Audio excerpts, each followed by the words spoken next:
pakinggan nyo muna ang side ng DAR at saka yung side ng Pisao. Kasi po, ang side ng Pisao, nagsisinungaling si Dr. Soriano eh. Hindi po totoo ang sinasabi niya. Ang pinapakita niya po sa estudyante, lahat ng Pisao, yung 132 hektarya na yun, kukunin namin, walang matitira sa Pisao. Hindi naman po ganyan mga estudyante. Ang matitira sa inyo, 132 hektarya pa.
So ito po yung swimming pool ng PSAU na nililis ng aking kaibigan, si Mr. Diosdado Cunanan, ang representative ng Concun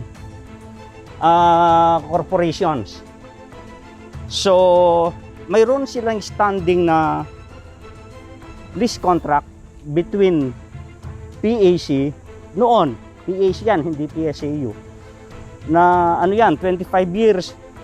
So nakalipas na po yung 18 years, 7 years na lang ang natitira.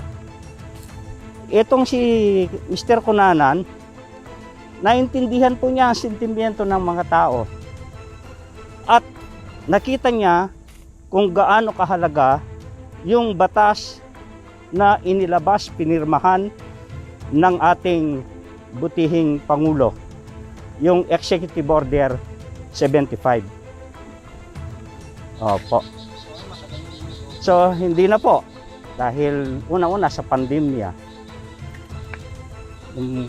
Naapektuhan ito sa pandemya.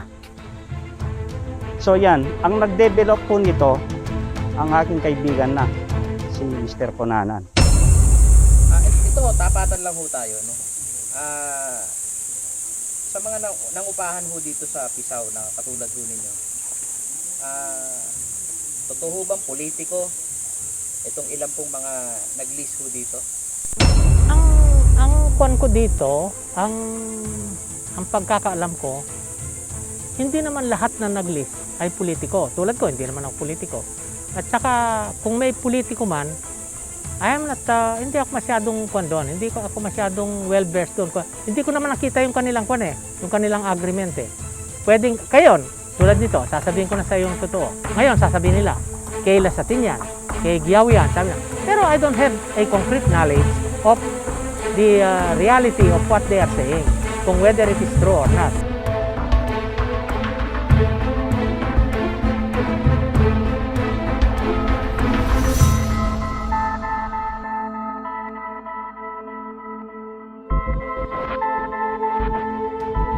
Ang inaano ko po kasi, yung 510 hectares na yan, 310 po dyan at plus 60 sa isang titulo. Hindi naman ginagalaw mulat sa pool ng university. Ang katotohanan po niyan siguro more than 200 hectares naka-lease sa mga tao, sa tatlong tao. Hindi ko masyadong naiintindihan kung bakit naglagay sila ng no trespassing sa gitna ng kanilang lupa.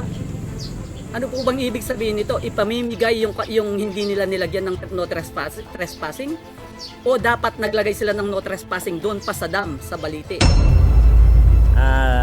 Nagtataka po ako nung bago. Akala ko naglilinis lang, parang training Hindi namin pansin dahil nakatitlo sa kanya lupa para sinisindak kami. Kasi po yung purpose nila dyan, nung nag-meeting kami ni Kapitan sa PSAU, alam ni Soriano, ang purpose nila dyan, kung hindi kami lumaban na ganito, Criminology School Training Center, lahat po yung 30 hectares occupy nila. Paano yung kababaryo namin nagbubungkal ng lupa. Ito sa property na to at may kausap na kayo para dito sa sinasabi nilang land developer. Kano katotoo yun?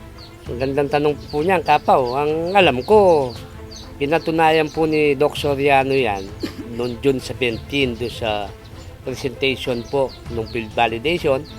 Meron na raw pong popondo dito sa lupang pinaglalaban natin na JICA, DOST, DOT, mga LGU para gawing tourist attraction itong lugar. Sila po ang may mga investor na kausap na. Sinabi niya pa nga, doon sa comprehensive master plan na pinagagawa nila, magkakaroon ng 2 kilometer na kalsada para madali pong ma-develop ang lupa.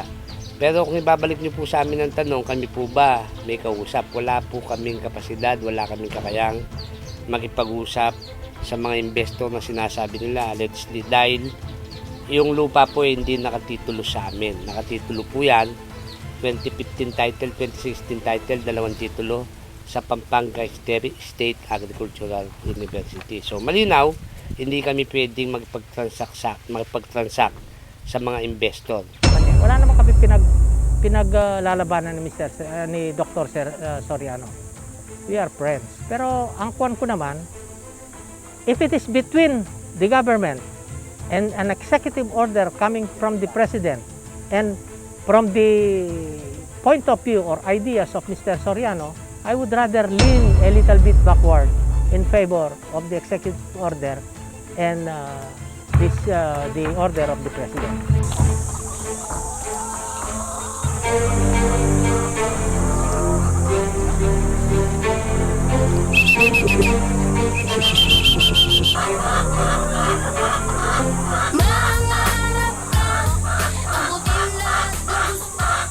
Magsasaka na magkakalupa ka kahit sino po siguro ay maging masaya dahil po una sa lahat meron po kaming may pamamana sa mga pamilya namin. Tulad po niyan, kami po ay wala naman lupa kahit saan ninyo tingnan. Ngayon lang po kami magkakaroon ng lupa sa tanong ng buhay namin.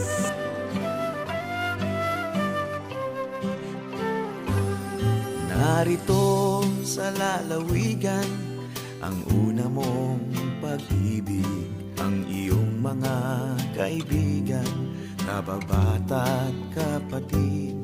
Si Juan minsay nangarap at kung saan-saan pa nagpunta, ang asensong hinahanap sa lalawigan lang pala. Dito lang matutupad ang ating hinahangad. Dito lamang uunlad at lalawig ang bukas. Dito lang nagmumula ang yaman ng ating bansa. Dito tayo gagawa sa kinagis ng lalawigan.